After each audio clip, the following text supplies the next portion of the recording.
انت قاعد بتقلب في السوشيال ميديا ودماغك بيتاكل حرفيا. في مصطلح بدأ يظهر جديد بين الباحثين اسمه تعفن الدماغ الإلكتروني أو البرين روت، والكارثة إنه ممكن تكون مصاب وانت مش واخد بالك. في الكام سنة اللي فاتوا علماء كتير بدأوا يلاحظوا حاجة غريبة جدا، معدلات التركيز بتقل والذاكرة القصيرة بقت أضعف عند أغلب الناس، حتى القدرة على أخذ قرارات منطقية بقت أضعف خصوصا عند الجيل الجديد.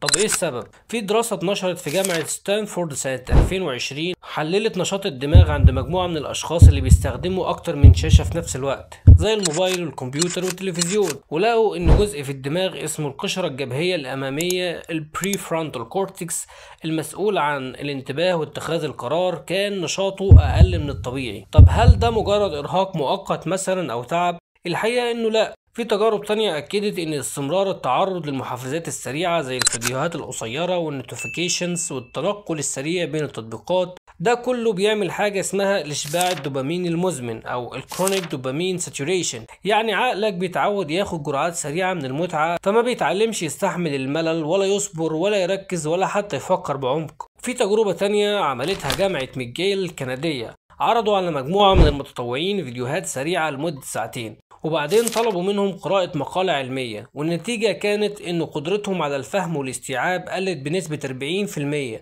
مقارنة بمجموعة تانية ما تعرضتش الفيديوهات دي. الموضوع مش بس بيأثر على طريقة تفكيرك لكن كمان بيغير في شكل دماغك. التصوير بالرنين المغناطيسي ال MRI أظهر تغيرات في حجم المادة الرمادية عند الأشخاص اللي بيقضوا وقت أطول على السوشيال ميديا. طب إزاي نحمي نفسنا؟ أول حاجة لازم نفهم إن تعفن الدماغ مش مرض رسمي لكنه وصف واقعي لحالة بتمس ملايين الناس حوالينا بما فيهم إحنا، وده مش معناها إنه الحل في إننا نرجع نعيش في كهف، لا طبعا، لكن في إننا نستخدم التكنولوجيا بوعي. مثلا في دراسة نشرتها جامعة أكسفورد لقوا إن الأشخاص اللي خصصوا ساعة يوميا على الأقل للقراءة بدون مقاطعة حصل عندهم تحسن في وظائف الدماغ الإدراكية بشكل ملحوظ جدا، وده خلال شهرين بس. وده بيأكد إن الدماغ حتى لو اتأثر لسه عنده قدرة على المرونة العصبية أو النيوروبلاستيسيتي، يعني الدماغ يقدر يغير نفسه ويتحسن لو وفرنا له البيئة الصح. وكنا عملنا فيديو منفصل عن النيوروبلاستيسيتي هسيبه في الوصف لو حابب تشوفه. وفي النهاية مش مهم انت عندك مشكلة ولا لا،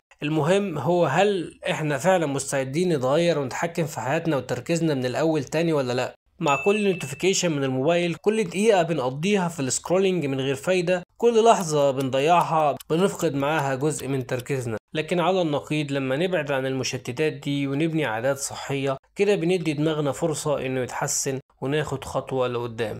لو عجبك الفيديو ما تنساش تعمل لايك لان هو اللي بيساعد في انتشار الفيديو، وتشترك في القناة عشان باقي الفيديوهات الجاية توصلك.